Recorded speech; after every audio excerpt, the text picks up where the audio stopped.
Jakarta 80 triliun APBD-nya. Gubernur DKI, mohon maaf di kutipan saya bilang tidur aja DKI ini dikerjakan sama swasta, sama pemerintah pusat dan sebagainya gitu. Coba tanya sama kepala daerah yang nggak seberuntung sama Pak Anies. Ketika beliau lakukan tirakat, makanya saya bilang tirakatnya agak kurang nih Pak, gitu loh. Orang akan bertanya perubahan macam apa ya yang akan diinginkan gitu. Apakah benar-benar berubah atau sebenarnya lanjutkan berbungkus perubahan. Saya yakin orang yang udah meniatkan diri jadi calon presiden pasti udah punya gagasan.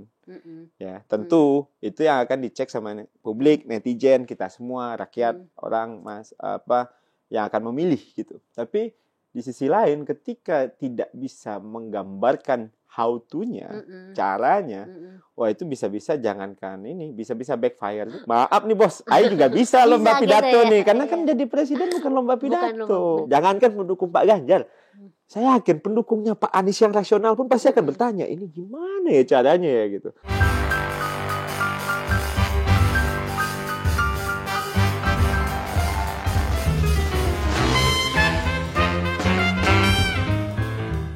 Halo pemirsa Cokro TV, jumpa lagi bersama saya Nong Darul Mahmadah dalam program acara Seruput Kopi. Nah, Seruput Kopi kali ini saya kedatangan orang istana. Belum apa-apa udah ketahuan nih orang istananya. Dan mungkin pemirsa Cokro TV udah mengenal tamu saya karena ini kali kedua nih ngobrol dengan kita di Seruput Kopi. Valdo Maldini. Siap, Tenong. Iya. Hidup Cokro TV.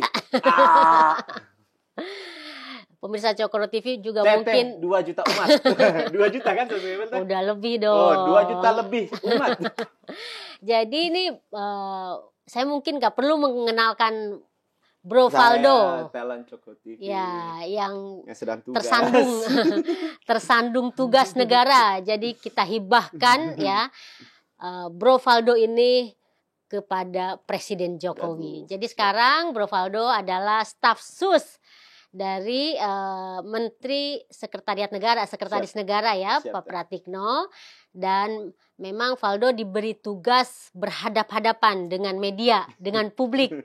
Semacam jubir yang khusus ya, bagian kipas-kipas, bukan kipas-kipas, bersih-bersih katanya. Nah, makanya kita hadirkan di sini karena memang ya kemarin kalau pemirsa Cokro TV ngikutin media ya atau perbincangan di media sosial khususnya itu kalau nggak salah hari Sabtu ya itu katanya Bung Anies Baswedan, calon presiden dari PKS ya, salah satu partai yang mengusungnya selain Nasdem. Yang udah pasti kalau Demokrat kan kayaknya masih maju mundur nih ya. Tapi yang pasti itu Nasdem dan PKS. Nah, ketika di acara PKS di Senayan itu mengkritik, Bro. Kalau saya baca itu ada 6. Mantep banget, 6 loh bro. Dan itu juga kalau nggak salah saya perhatikan oleh Bro Valdo ini juga ditanggapi. Karena kan itu tentu saja terkait, ya orang udah tahu kalau Anies Baswedan ini kan disebut sebagai antitesisnya Jokowi. Sehingga kebijakan-kebijakan Jokowi ini oleh Anies itu selalu dikritik. Jadi yang oleh publik dianggap sebagai udah puas gitu kan, justru oleh Anies itu dicari-cari kesalahannya. Misalnya salah satu poin adalah soal jalan. Ini masih rame nih soal pembangunan jalan. Jadi dia bandingkin antara waktu di zaman SBY katanya dengan di zaman Jokowi. Ini pembangunan jalan non tol, artinya yang tidak berbayar. Katanya menurut Anies ya yang dia kutip dari salah satu media juga yaitu Kata Data itu pembangunan yang dilakukan oleh SBY itu lebih luas dibandingkan dari Jokowi. Tetapi kemudian Anies ditanggapi kalau nggak salah oleh Tuan Guru TGB ya, bahwa Anies itu melupakan satu hal yaitu pembangunan jalan di desa-desa yang luar biasa dampaknya. Itu tidak dihitung katanya gitu. Dan banyak lagi misalnya soal listrik, mobil listrik ya kan. Terus juga yang ditanggapi oleh Bro Valdo itu soal pembangunan dari daerah yang diambil alih oleh pusat gitu. Nah, Bro Valdo ini kan sebagai orang istana ngelihat kritik-kritik dari Anies Baswedan itu gimana, Bro? Karena ini kan memang kayaknya sengaja ada kayak semacam pembelokan, ya kan, narasi yang dianggap sebagai kepuasan, dan kita ya survei nggak akan pernah bohong dong, ini kan data, fakta gitu kan, 80% loh. Tapi tiba-tiba Anies mengatakan hal yang sebaliknya gitu. Ya, Teh, thank you. Makasih banget Coklat TV. Terima kasih masih boleh datang. Gitu. Oh ya iyalah, program jalan lagi juga nggak apa-apa, Bro. Opini Valdo Maldini ditunggu-tunggu. Ya, Teh. Pertama pasti kalau di pemerintahan jelas ya sikapnya bahwa ketika seseorang ingin berbicara, menyampaikan kritik, pendapat itu nggak apa-apa karena itu memang dilindungi oleh konstitusi kita. Namun di sisi lain, sebagai orang yang mungkin juga terlibat dalam pemerintahan, melihat proses kebijakan dibuat, melihat apa yang terjadi, melihat bagaimana kinerja pemerintahan hari ini, tentu banyak pertanyaan dari gagasan-gagasan Pak Anies itu caranya gimana gitu loh. Jadi ketika beliau berbicara soal pertama, soal subsidi mobil listrik yang tidak tepat sasaran. Sebenarnya kan kita tidak hanya bicara soal lingkungan, kita tidak hanya bicara soal ekonomi, Teh, tapi kita berbicara soal ketergantungan kita terhadap BBM.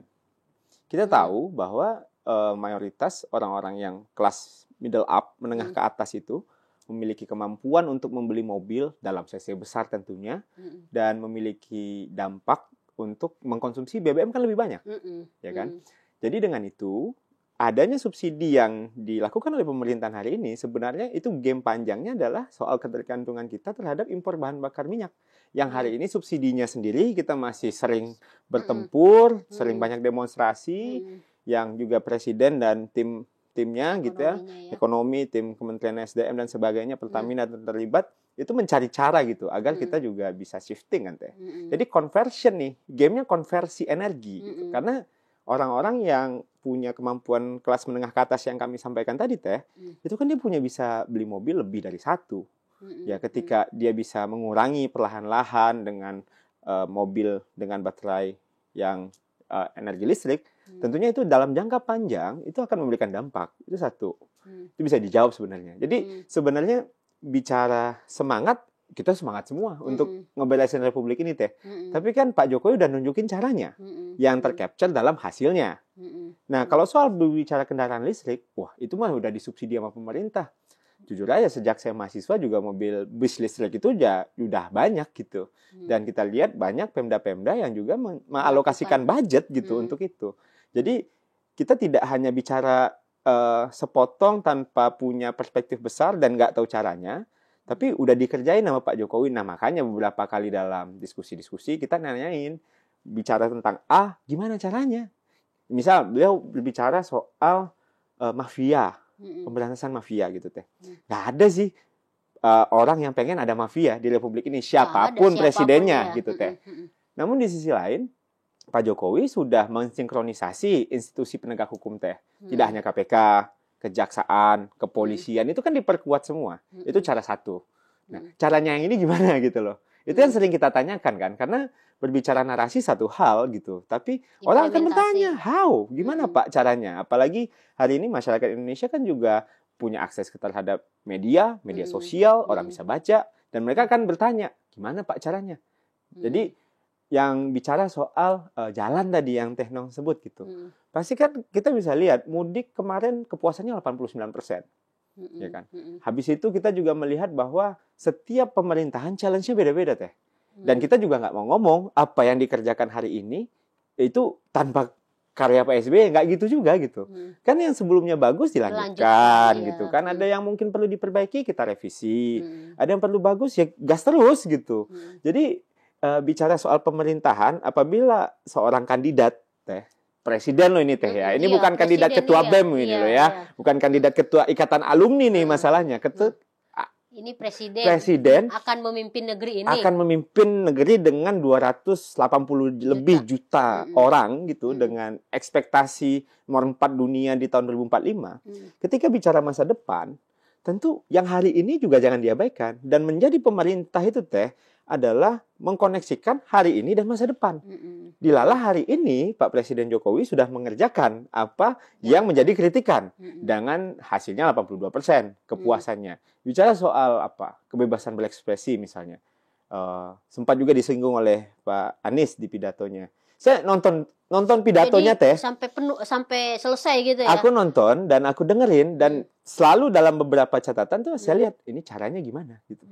Caranya gimana gitu. Misalnya soal kebebasan berekspresi, kita punya UU ITE yang menggunakan pendekatan restoratif justice gitu. Itu kan ada gitu. Beliau bicara juga soal kewenangan pusat dan daerah gitu.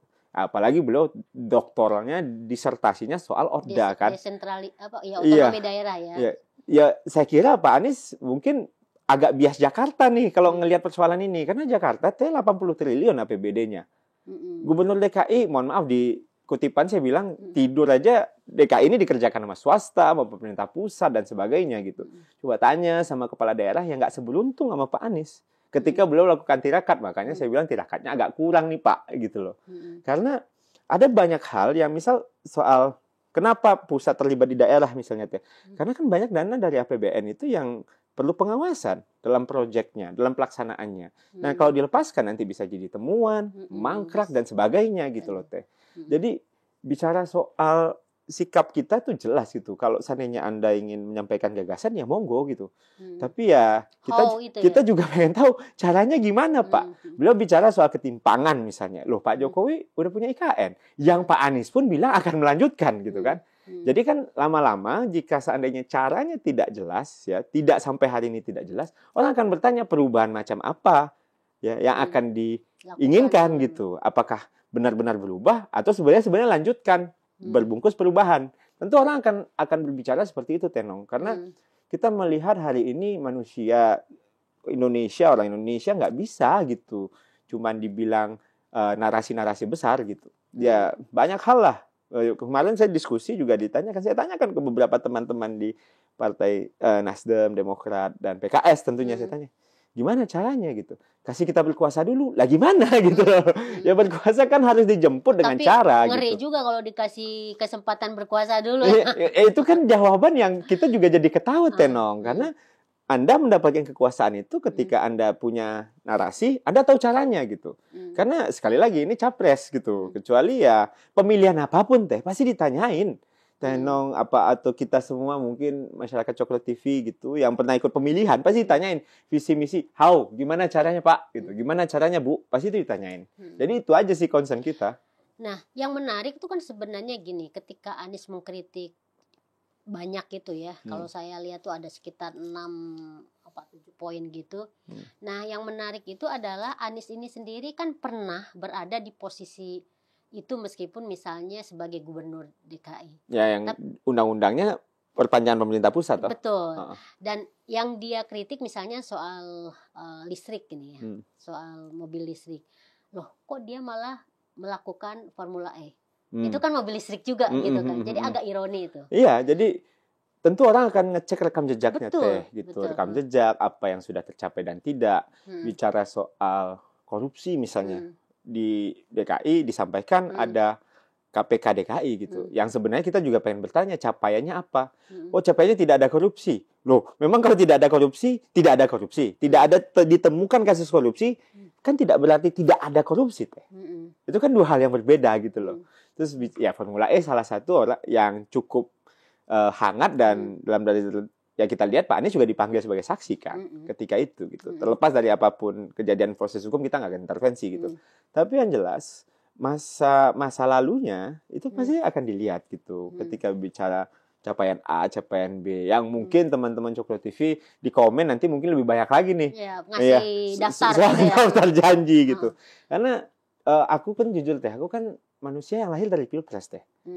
Dalam politik, hidupku di politik gitu loh teh. Yang sebelumnya aku kan jadi juru bicara Pak Prabowo. Terlibat di Pilpres.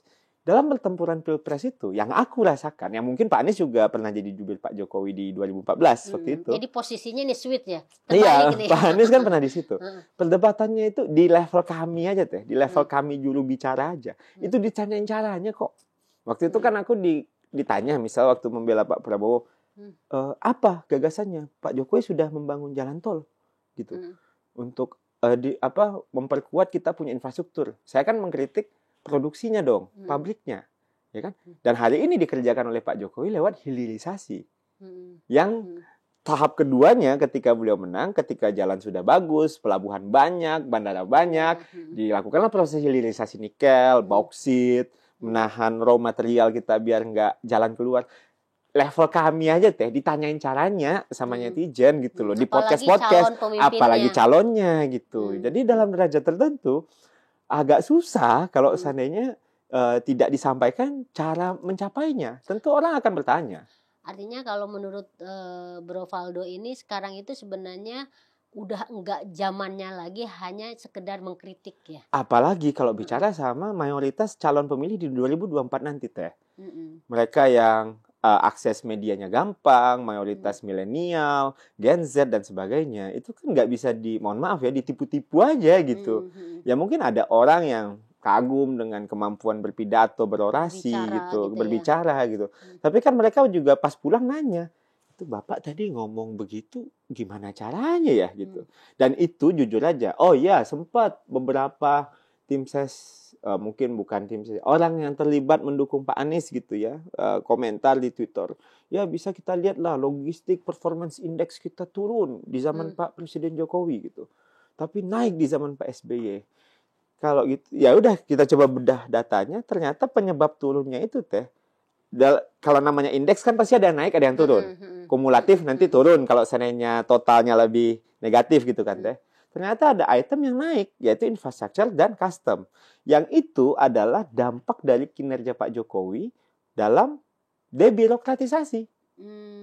Izin yang dipermudah gitu loh Ada bagian lain kayak tracking, itu tuh karena masih terlalu rumit birokrasinya gitu. Sehingga angkanya masih turun gitu. Jadi kan Pak Jokowi sudah melakukan debirokratisasi dalam perizinan usaha. Sudah sinkronisasi institusi penegak hukum. Habis itu juga sudah melakukan hilirisasi, sudah memperkuat institusi-institusi negara. Langkahnya tuh ada gitu. Kalau ditanya orang, gimana cara Pak Jokowi untuk pemerintah hari ini misalnya, untuk mengentasin ketimpangan? Ya, IKN dia bikin contohnya. Ya, gimana Pak Jokowi memastikan tidak ada praktik hukum bermasalah? Kawan, lawan, orang dalam, orang luar, sikat tetap semua gitu kan. Semuanya sama gitu. Jadi tuduhan hukum tajam ke bawah, tumpul ke atas itu jadi nggak relevan kan. Dan orang bisa menilai itu. Jadi menurutku aneh sih sebenarnya kalau seandainya ya kita tentu tidak di dalam posisi bisa bilang oh kamu nggak boleh beropini begitu, enggak gitu. Tapi ya jujur aja kita juga pengen tahu caranya. Kali aja nih kalau memang ada cara yang gitu kan. Kini pemerintahan masih jalan. Ini bisa aja jadi masukan yang konstruktif. Yang kemarin pas saya tanya di beberapa perdebatan, dia bilang rahasia. Lah gimana rahasia gitu loh kan? Beneran ada apa enggak gitu. Rahasia karena pengen diberi kesempatan berkuasa dulu. Iya gitu. Jadi kan gimana caranya orang akan memberikan Anda berkuasa ketika orang tidak tahu. Ini kan kayak milik kucing dalam karung Kucing dalam karung itu kalau untuk urusan kita sesama perkawanan mungkin oke lah kita percaya sama kawan. Kalau saya sih secara pribadi karena sebagai orang Jakarta gitu sudah punya pengalaman bukan lagi memilih kucing dalam karung ya.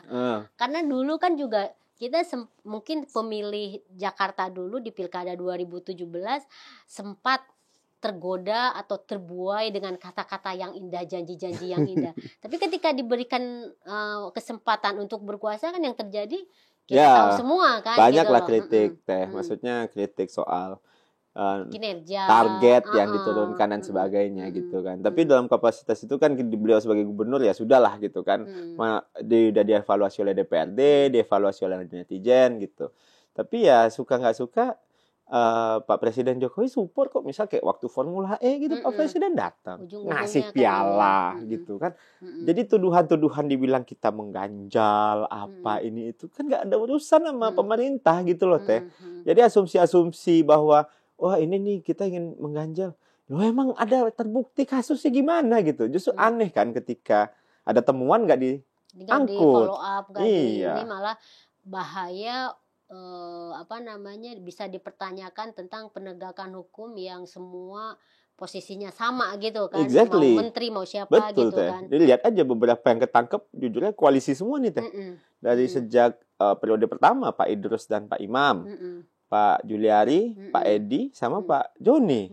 Itu kan Pak menteri-menteri semua gitu, nggak ada tebang pilih juga. Sehingga kalau kami kira ya kita belum ngomong kepuasan ya Teh ya, 82%. Kalau aku nggak ngerti kalau seandainya ada yang tembus ya 82%. Ya 74, 76, 78 gitu.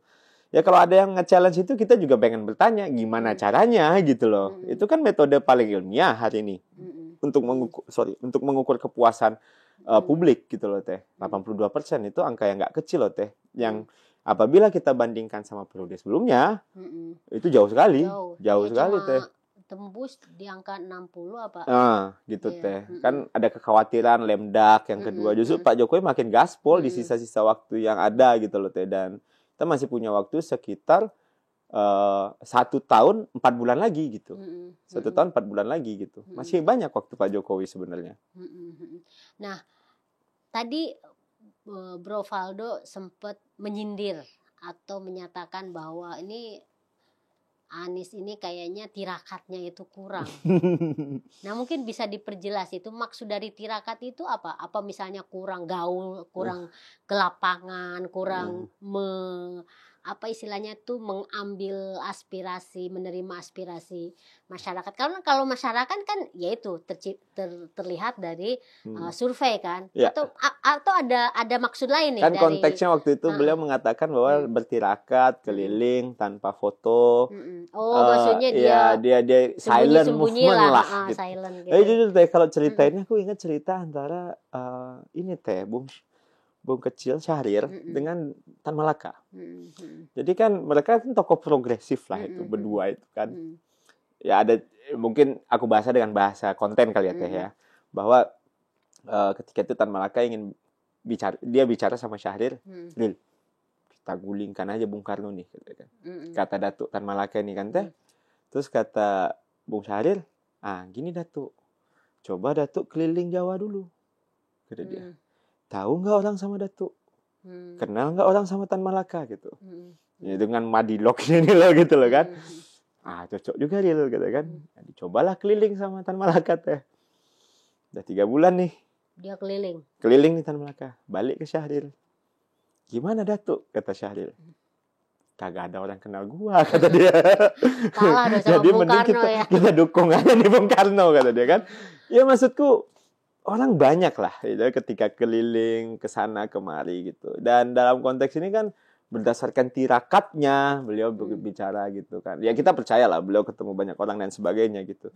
Tapi kan kami kira beliau harusnya paham lah Teh gitu sebagai kepala daerah, mantan menteri gitu, bahwa tidak segampang itu juga gitu untuk memanage hubungan pusat dan daerah. Ambil contoh case COVID misalnya. DKI sama Sumatera Selatan misalnya, itu kan kita nggak tahu gimana kapasitas penanganan COVID-nya misalnya waktu COVID ya. Tapi kan harus dijembatani dengan PPKM oleh Pak Presiden pidato, ya ambil alih dan kita lihat hasilnya hari ini. Bagus, ekonomi rebound gitu kan, dunia mengakui dan sebagainya gitu. Jadi ya kalau ada orang agak usil dikit diekstrak lagi gagasan Pak Anies, ini kemana nih larinya nih kalau seandainya pusat kuat gitu kan. Ya tapi kan kalau kita lihat ya otonomi daerah satu hal gitu, dan tapi kita tahu daerah yang ada otsusnya pun sampai hari ini itu masih banyak keterkaitannya sama pusat. Masih dibantu. Dibantu sama pusat. Dan tidak mudah Teh jadi kepala daerah di daerah itu gitu. Kalau DKI, enak sekali 80 triliun anggaran. Kabupaten kotanya 6, wali kota dan kabupatennya dipilih sendiri sama beliau. Sama lurah juga gitu kan. Nggak ada pilkada ya. Bayangin Teh di daerah kabupaten contohnya pilkada tingkat 2, pilkades. Itu kan udah banyak raja-raja kecil yang tidak mudah mengelolanya gitu. Jadi ya dalam derajat tertentu kita perlu bertanya juga gitu. Otonomi daerah yang hari ini berjalan tentu sama-sama kita koreksi. Nah, kalau mau dikoreksi gimana caranya gitu loh. Cara yang efektif yang dalam bayangan dia ideal itu mau seperti apa? Ya caranya. Jadi kalau sekarang aku tuh ngelihat poster-poster ya weekend kemarin kan 2 kali dia pidato. Pak Anies pidato 2 kali, weekend itu kan 2 hari ya, berarti 2 hari itu Pak Anies pidato. Saya waktu dapat info pidato kedua, pidato lagi. Kesan kemarin pidato dah, saya bilang kan. Saya tonton lagi Teh. tetap aja yang ada di pikiran tuh ini caranya gimana ya gitu. Gimana ya caranya gitu. Dan itu belum tergambar. Kalau kata beberapa tim-timnya ya di medsos tentunya teh. Tunggu aja, bentar lagi tayang gitu. Ya sudah kita tunggu gitu. Jadi kalau mungkin besok kalau ada pidato lagi aku mau kasih quote tweet gitu. Menanti cara Pak Anies menanti konkretnya gitu loh, implementasinya gitu. Pak Jokowi jelas debirokratisasi, sinkronisasi, penguatan untuk institusi-institusi yang ada, memperkuat presidensialisme lah kalau Pak Jokowi mah. Kita lihat ya. Jadi dalam derajat tertentu eksekutifnya kuat banget nih sekarang gitu. Ya perlu nanti kita perlu Pak Jokowi di legislatif, kita perlu Pak Jokowi di yudikatif gitu. Biar tiga-tiganya kuat nih teh gitu kan. Nggak cukup satu ternyata. Cuma di eksekutif aja. Ya hari ini kan kita melihat begitu. DPR terlepas dari lebih dan kurangnya kan ya jangan sampai nggak ada juga gitu loh teh. Ya kita perlu orang-orang kayak gitu. Spirit itulah. Jadi kami kira spirit, semua orang punya spirit membangun Indonesia teh. Jangankan calon presiden, calon ketua BEM aja ada gitu kan. Tapi akan selalu ditanya, gimana caranya dengan uang cap budget segini, waktu 5 tahun, kita 5 pulau besar gitu, dengan penduduk yang lumayan banyak. Ya itu yang terus menjadi pertanyaan orang. Ini simpel aja, caranya gimana Pak? Itu yang akan selalu ditanyain orang. Dan memang sekarang itu ya untuk pemilihan presiden lah, karena kan Pak Jokowi sudah tidak melanjutkan kan, sudah cukup gitu kan. Yang dibutuhkan itu memang sebenarnya sekarang itu bukan lagi katakanlah gagasan ya. Karena kalau ngelihat soal gagasan yang dilakukan oleh Presiden Jokowi kan sebenarnya sudah sangat bagus. Makanya tadi kepuasannya segitu tuh kan ya itu udah apa ya, pengakuan yang luar biasa dari masyarakat yang menikmatinya langsung kepemimpinan Presiden Jokowi ini. Cuma yang tadi yang dibilang sama Bro Valdo ini, kita kan publik ini kan menunggu itu bagaimana dia menawarkan caranya, implementasinya. Nah itu sebenarnya yang mestinya disampaikan sehingga itu dijadikan perdebatan dan diskusi gitu loh. Bisa apa enggak? Make sense apa enggak? Ada cocok uangnya enggak dengan publik? Ada uangnya kayak gitu-gitu kan. Itu kan yang dimaksud oleh Bro Valdo kan. Tentu teh, karena kalau enggak kayak gitu kan kita bernegara ya semangat satu hal. Tapi kan setelah itu ketika masuk kantor kepresidenan, belum jadi presiden, istana, pasti dia ngelihat gitu loh. Kan nggak mungkin bingung lagi gitu. Jadi ketika semua planningnya udah jelas, pilar-pilarnya jelas, semua pilarnya, saya yakin teh orang yang udah meniatkan diri jadi calon presiden pasti udah punya gagasan. Ya, tentu itu yang akan dicek sama publik, netizen, kita semua, rakyat, orang yang akan memilih gitu. Tapi di sisi lain ketika tidak bisa menggambarkan how to-nya, caranya, wah itu bisa-bisa jangankan ini, bisa-bisa backfire juga teh. Karena dia cuma bisa bacot doang. Ya orang bisa bilang gitu kan teh gitu.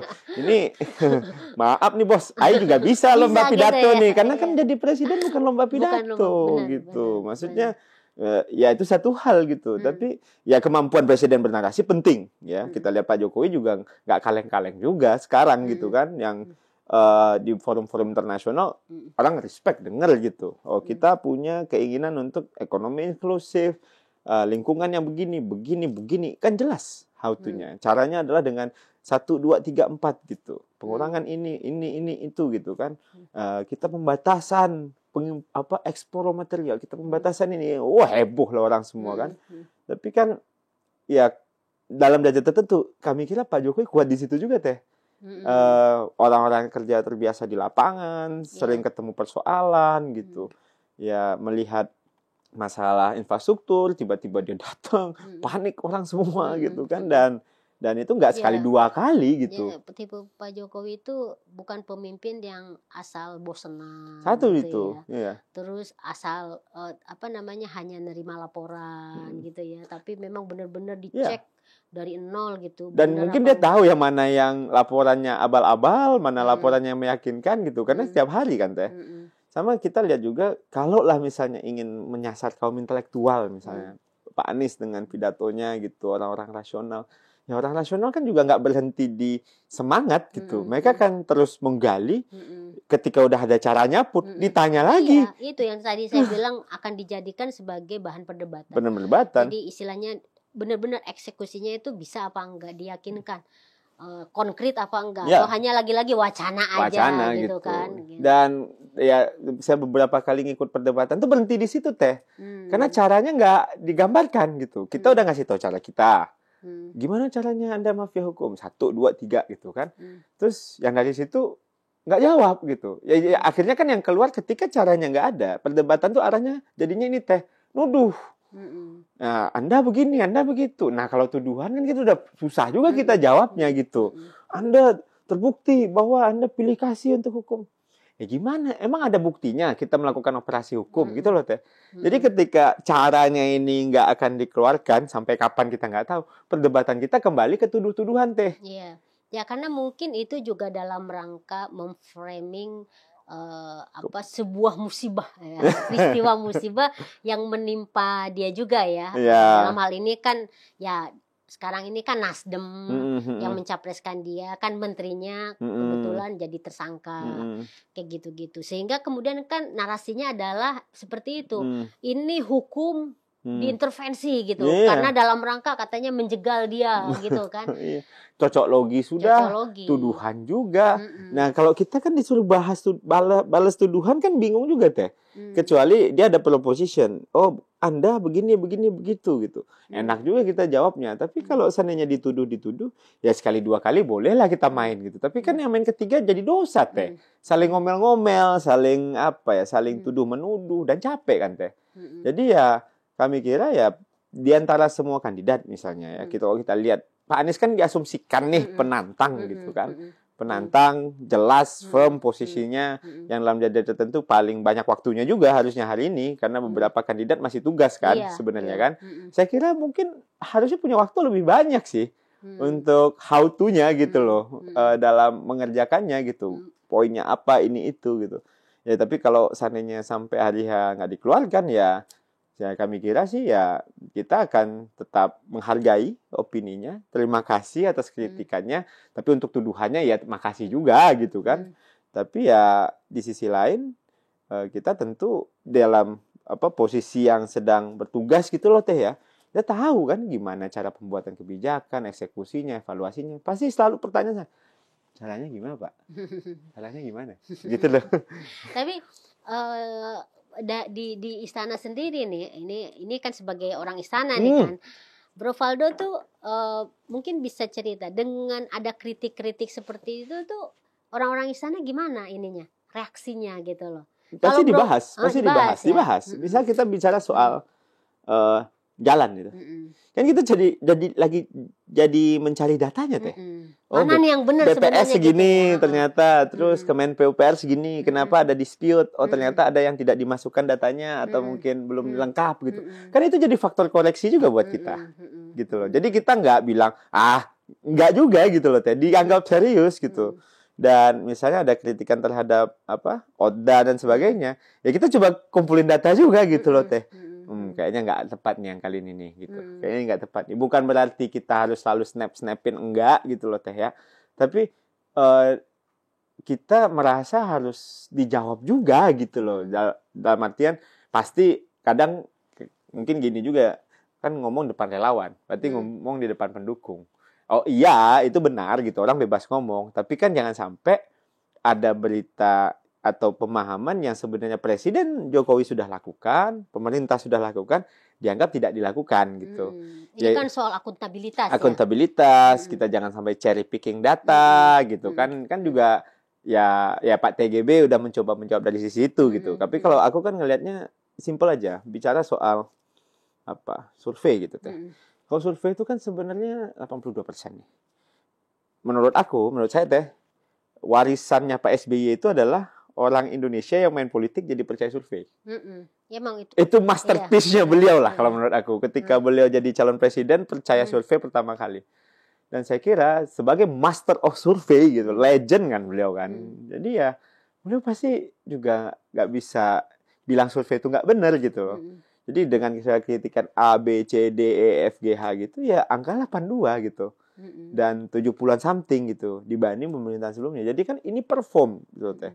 Dan sepertinya sih trennya terus konsisten gitu. Even ketika ada kenaikan BBM dan sebagainya, rebound naik terus gitu loh teh ya. Jadi bahkan yang COVID yang dianggap COVID yang dianggap ya, itu tadinya diremehkan gitu orang.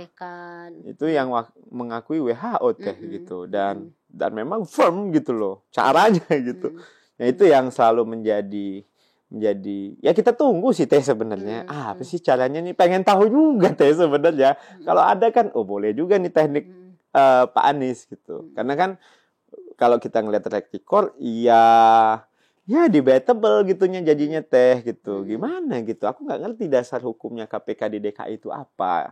Capaiannya apa gitu. Dan udah selesai aja gitu. Ya gitu loh gitu. Ya cuma nerima gaji aja. Nah gitu kan. Kan itu kan jadinya kan teh. Orang kan bertanya apa gitu. Sumber resapan apa target rumah DP 0% yang diturunkan gitu. Soal banjir. Nah gimana yang gitu. Paling krusial ya buat warga Jakarta gitu. Soal Jakarta kan bukan hanya Tamrin Sudirman, ada banyak daerah lain yang juga harus kita capture permasalahannya gitu. Jadi ya itu akan menjadi sesuatu yang perlu dipersiapkan juga sih oleh Pak Anies saya kira ya. Ya artinya sebenarnya mestinya ya buat Mas Anies Baswedan ini sebelum ngomong itu mestinya tuh bercermin pada diri sendiri dulu ya. Iya penting sih. Adilnya sih seperti itu ya. Karena pasti kan satu nunjuk kan 4 ke kita kan. Nah akhirnya kan begitu kan. Iya orang kan ups gitu. Orang cuma kan gini ya bro ya. Kenapa ini perlu dibicarakan atau saya pribadi mempertanyakan ke Bro Valdo karena dianggap sebagai timnya Presiden Jokowi yang di dalam gitu. Ini karena kan masih ada angka di luar 82 itu. 18. Ya 18. Yang artinya kalau misalnya ini tidak diklarifikasi, ini tidak dijelaskan secara clear, ini kan akan kemana-mana. Iya kan, yaitu kemudian nanti ada fitnah, hoax gitu kan segala macam, yang itu nanti bisa-bisa di ujung pemerintahan Presiden Jokowi yang tadinya bagus menjadi jelek. Ya sebenarnya sih kalau kritik tajam itu kita seneng aja sih teh, tajam kan diasumsikan tajam lah ini barang ini kan, seneng kita gitu. Jadi jujur aku juga ada kerjaan sebenarnya selain kerjaan lain gitu, tapi pas ngelihat isinya gitu, jadi aku bertanya ulang gitu. Yang sekarang kan kita gini menjadi seorang presiden gitu. Ini pendapat pribadiku aja gitu. Ini kan bukan soal saya bisa menang atau enggak gitu. Tapi saya tuh ngapain maju gitu loh teh. Kalau Anda maju berpikir saya harus ngapain? Saya harus melayani, saya harus mengabdi. Aku politisi nih ya. Aku politisi nih, aku mau nyalek misalnya. Bukan soal gue bisa menang gak ya? Kan bukan itu aku mikirnya. Gue harus sampai di DPR misalnya. Partai gue harus menang karena kita pengen memperjuangkan A, B, C, D, E, F, G, H gitu kan. Bukan saya bisa menang ya dengan maksimalkan sisa-sisa ini diamplifikasi begini begitu gitu. Itu harus dijawab oleh diri sendiri sebagai calonnya sih teh kalau menurut aku. Iya. Itu kalau yang prinsip ya. Itu prinsip gitu. Ya mungkin bedanya Teh Nong sama aku misalnya tahu mungkin aku pakai cara ini teh caranya teh nggak mungkin. Kalau Teh Nong mungkin berpikir aku pakai Cokro TV aja selesai ini dok. Gitu kan teh. Tapi aku ngelihat teh kayaknya aku harus nyalek deh teh gitu. Kayaknya aku harus masuk politik deh Teh Nong gitu. Mungkin Teh Nong juga terlibat dari proses politik gitu dengan Cokro TV yang juga berpengaruh dalam banyak hal gitu teh. Tapi mungkin bukan soal aku menang, saya capres, saya akan menang apa enggak gitu. Itu kan pertanyaan yang harus dijawab oleh sang kandidat sendiri. Aku belum nyapres ya, aku nggak ngerti juga rasanya nyapres. Aku ikut apapun kalah soalnya kalau di politik elektoral gitu ya. Tapi itu yang kami kira perlu dijawab oleh seorang yang pengen jadi politisi gitu, teman-teman gitu. Bukan soal saya punya angka 20-an%, saya akan optimalkan ini tambah 18, entah gimana hitung-hitungan strategi hantu belaunya gitu, sehingga saya bisa menang gitu. Bukan sih menurutku, tapi dia mau ngapain gitu. Presiden Jokowi, dia mungkin dulu dari wali kota, ya, jadi naik gubernur, mampet, kayaknya saya harus presiden. Mungkin Pak Prabowo juga, yang kan kontender ya teh ya, sebelumnya nih, yang sempat mengabdi di militer, wah nggak bisa nih, aku harus bikin partai. Udah jadi sipil puluhan tahun, atau Mas Ganjar yang sebelumnya di DPR ngelihat, wah ini masalah di daerah gitu kan, ternyata di daerah, waduh nggak bisa nih. Dia ada alasan gitu loh untuk running gitu loh teh. Untuk menjadi seorang presiden itu kami kira kalau nggak punya alasan why dan how, ya itu pasti berat sih teh. Capek sih itu. Dan saya kira sih mudah-mudahan sih kayak kita doakan ya. Ya saya tetap berdoa juga lah teh gitu. Karena kan kita pengen juga pertempurannya seru. Pertempuran narasi. Tapi jangan mendoakan Anies menang, saya nggak setuju. Oh, nah, saya tidak mengaminkan. Mendoakan pertempurannya seru. Iya. Cokro TV sebagai pesta demokrasi, pesta rakyat. Iya, gitu karena kan ya. kita kalau seandainya dikunci single factor kan susah kita teh gitu kan. Kita nggak menikmati demokrasi dalam derajat tertentu. Aku juga, aduh kerjaan apa lagi nih gitu. Di Cokro TV nanti ini gitu. Ya kalau kamu jangan berpikir terus ngapain, kan punya program di Cokro, kan balik lagi ke Oh Cokro. iya itu pasti satu hal. Tapi aku ngelihat ya makin banyak makin seru. Makin banyak yang ngomong makin seru gitu. Tapi kalau seandainya kita nggak banyak yang bicara, cuma tuduh-tuduh, optimalkan ini tadi. Jadi ya itu yang harus dijawab sih oleh seorang calon presiden ya aku kira ya. Bukan soal dia harus menang dengan begini gitu. Tapi kenapa dia maju gitu? Apa yang harus dikoreksi? Kayaknya kalau yang kandidat ini, dugaan saya tuh mikirnya cuma kebayangnya itu adalah menangnya aja ya. Iya, susah kalau mau jadi kandidat kayak gitu teh. Karena kan yang paling bahaya tuh bukan kita tahu bahwa bukan kita kalah dalam pertarungan politik ya teh. Tapi kita nggak tahu bahwa kita akan kalah. Itu jauh lebih bahaya. Ya, bukan kalahnya yang bahaya. Aku kan kalah berkali-kali nih. Tapi yang lebih bahaya tuh gue tuh nggak tahu gue ini akan kalah gitu. Itu yang jauh lebih bahaya menurutku. Nah sama halnya dengan kandidat yang kali ini gitu. Survei sudah membuktikan A, B, C, D. Kalau dia nggak sadar dan tetap melakukan hal-hal yang tidak ada dampak elektoral, ya bukan berarti kita ngatur-ngatur ya. Ya bahaya sih untuk seorang kandidat gitu. Artinya sebenarnya ini bisa dijadikan sebagai sebuah alarm, itu sudah ada lah ya. Iya, survei itu kan alarm teh. Alarm ya. Iya. Survei itu kalau kami. Tapi tiba-tiba kemudian menjadi tidak percaya dengan survei karena tidak mendukung. Ya sebenarnya sih banyak sih teh. Kalau aku bilang politisi itu kalau ngelihat survei itu kayak mohon maaf ya teh ya, orang nggak bisa baca, tapi megang koran gitu loh. Jadi nggak banyak yang paham juga gitu. Tapi kan kalau kami politisi diajarin dulu teh sama beberapa senior termasuk di partaiku sekarang PSI gitu, ya kayak Google Maps aja. Kalau angka kita segini bagus, berarti kita harus kerja lebih keras. Kalau angka kita jelek, kerjanya jauh lebih keras gitu loh. Kalau seandainya misal dulu di zaman sebelah teh waktu 2019, aku kan kalau survei selalu diutus. Karena nggak pernah nyalain survei. Misalnya survei Pak Jokowi 55. Pak Prabowo 45 waktu itu teh. Orang bilang banyak nuduh, wah surveinya bayaran gitu. Ya dalam hatiku, ya survei nggak mungkin nggak dibayar. Tapi kan kalau aku tinggal bilang, oh berarti dari 45 ke 55, ya berarti 6% lagi Pak Prabowo menang dong. Jadi ngelihat yang optimis. Iya, gitu ya. Ini soal tafsir gitu. Saya kira ya kalau menuduh survei Pak Jokowi kan banyak tuh teh di media sosial diomong, wah ini 82% bayaran gitu kan. Saya kira Pak Saiful bukan orang yang mau mengorbankan kredibilitasnya, Pak Denny J.A., Pak Hanta Yuda, semuanya tuh teh. Angkanya 70-an ke atas gitu. Mereka kan bukan kantor yang berdiri kemarin sore, dia udah punya karyawan banyak, surveinya banyak, belasan tahun bahkan, puluhan tahun bahkan. Ya, dan Pak SBY adalah mastermind-nya waktu itu gitu ya. Ya nggak mungkin lah teh gitu. Ya saya kira itulah kembali ke Pak Anies gitu ya. Ya kita respect, kita senang. Kebebasan untuk ngomong, ngeritik. Tapi sisi lain pasti kami yang di pemerintahan, dalam pendukung juga pasti pada nanya gitu. Jangankan pendukung sebelah teh, jangankan pendukung Pak Ganjar. Saya yakin pendukungnya Pak Anies yang rasional pun pasti akan bertanya, ini gimana ya caranya ya gitu. Pulang-pulang pasti nanya tuh, gimana caranya ya? Pasti jadi kerjaan juga buat mereka kan gitu. Iya kan, karena mereka ini kok menang lah ini orang ini gimana caranya, mungkin timnya juga nanya gitu. Nah itu yang mungkin akan jadi perdebatan terus gitu loh teh. Ini pertanyaan terakhir nih. Ini karena terkait kandidat-kandidat, udah sempat disinggung-singgung nih. Nah, bocoran nih, kalau dari Istana kandidat yang mana nih yang mau diusung? Nggak. Ya kalau di situ istana kan rame teh. Banyak gitu ya. Banyak lah, masing-masing punya inilah, punya jago gitu. Tapi kan kalau kita lagi kerja pasti kita jaga itu. Kalau Pak Presiden kan kemarin di acara musrah udah bicara sabar, jangan gerusa-gerusu gitu. Ya, nunggu. Ya, aku punya partai juga, Teh Nong juga punya apa? Ada ya, Cokro TV juga punya kelompok gitu kan. Ya, mungkin ada yang mengkritik. Jangan nunggu ya.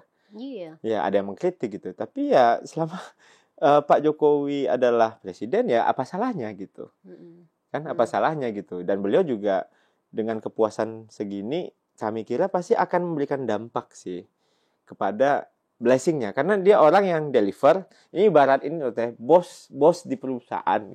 Sebelumnya sukses lah ini perusahaan, tahu caranya dia perusahaan, pasti dia akan menunjuk. Iya, pasti nggak akan pengen hancur gitu apa legasinya gitu loh teh, karena kan pemimpinannya berkelanjutan. Ya kalau aku sih gosip-gosip sih banyak, nggak tahu juga gitu. Ada beberapa nama juga, orang sedang bergerak semua juga teh gitu kan. Ada yang narasinya tegak lurus, ada yang narasinya begini begitu gitu.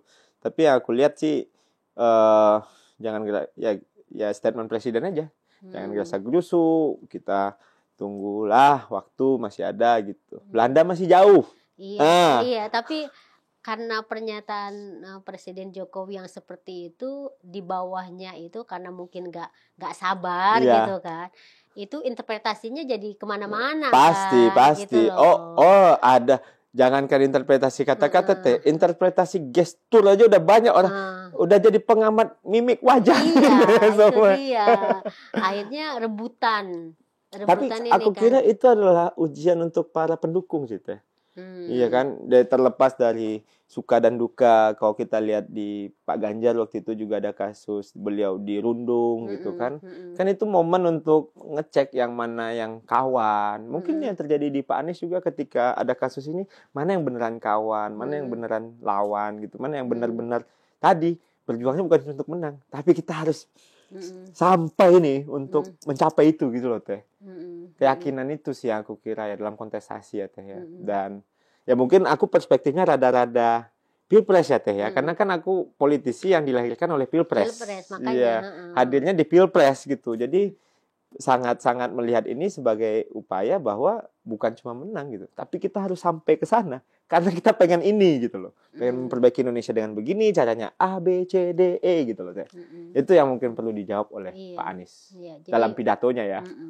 Meskipun itu buat kita ya siap-siap kecewa aja gitu, karena kan kita tahu track recordnya selama ini kan tidak sampai ke situ gitu. Dan itu juga mungkin juga disengaja dalam pengertian ya memang dirinya tuh ya memang begitu gitu loh. Jadi jangan terlalu berharap juga untuk how-nya itu, untuk implementasinya, menawarkan pastilah akan implementasinya. Cek track record sih dari awal beliau selesai sekolah dia di mana, terus gimana Pak Ganjar juga, Pak Prabowo juga dicek semua sih teh. Ya siap-siap background checking sih. Kalau menurutku pilpres itu, aku tuh bersyukur sih teh sejujurnya selamat dari pilpres itu, karena pilpres itu menurutku adalah seleksi alam paling sulit gitu. Cek semua. Ya kan? Cek semua. Jadi manusia-manusia lah selama di pilpres kemarin kayak Teh Nong juga termasuk gitu. Kan kagak ada masalah gitu loh teh. Teh Nong juga termasuk, Bang Denny juga termasuk, Bang Ade termasuk, Cokro TV lah. Aku juga dari sebelah sini termasuk yang selamat dalam artian tidak ada kasus hukum, tidak ada temuan kejahatan seksual, apapun itulah gitu. Syukurlah itu. Itu seleksi alam paling gitu loh. Jadi ini aku diskusi sama Johnson dari Demokrat. Ya Johnson, dan waktu itu ada Bang Andre dan ada Bang Adian waktu itu. PDIP sama semuanya lah Gerindra itu. Iya, kita semuanya lah orang-orang yang habis kita habis melewati seleksi. Kita yang supporter aja nih teh. Agak was-was juga kalau sembarangan nge-tweet, takutnya orang lempar-lempar kita punya kasus yang lain kan. Apalagi kandidatnya teh. Jadi ya orang pasti akan rekam jejak dan semuanya akan dicek. Iya, ya memang karena kita kan ini momen yang paling penting karena memimpin negeri ini kan. Jadi apalagi Pak Jokowi ngomong demografi loh belakangan. Soal 2045 banget kan, karena kalau kehilangan momentum udah Indonesia lewat gitu, middle income trap dan sebagainya gitu. Jadi ya pasti punya concern sih Bapak Presiden sih teh feelingku. Cuma ya itu juga masalahnya kemudian Presiden Jokowinya nih kemana gitu. Tapi kita sih yakin banget kalau saya pribadi ke Ganjar. Soalnya Oke, kita seruput. Kamu udah habis ya kopinya? belum, Gak apa-apa. masih. Kita seruput dulu kopinya. Oh, jadi di akhir. Maaf teh. Kita aus. Nggak apa-apa, namanya juga seruput kopi. Nah, namanya pulang ke rumah. Oke, kita akhiri ya karena Siap, ini Tenong. udah lama juga. Oh, Kita sejaman nih kita sejam. ngobrol kayaknya. Top. Sengaja. Udah lama soalnya pemirsa Cokro TV ini Bro Valdo nggak pulang ke Cokro, jadi ini kayak udah kangen-kangenan juga ngobrol ya. Siap. Terima kasih Thank you teh. Valdo Tenong. untuk Teteh 2 juta lebih umat. meluangkan kesibukannya, Enggak lah. waktunya ke kita ya. Teh Nong yang panggil siap kita. Dan pemirsa Cokro TV, kita akan ketemu lagi dalam seruput kopi berikutnya dengan tamu yang oke dan juga pembicaraan yang keren. Oke, terima kasih Bro Valdo. Teh Nong, thank you. Dadah Bye-bye. semuanya.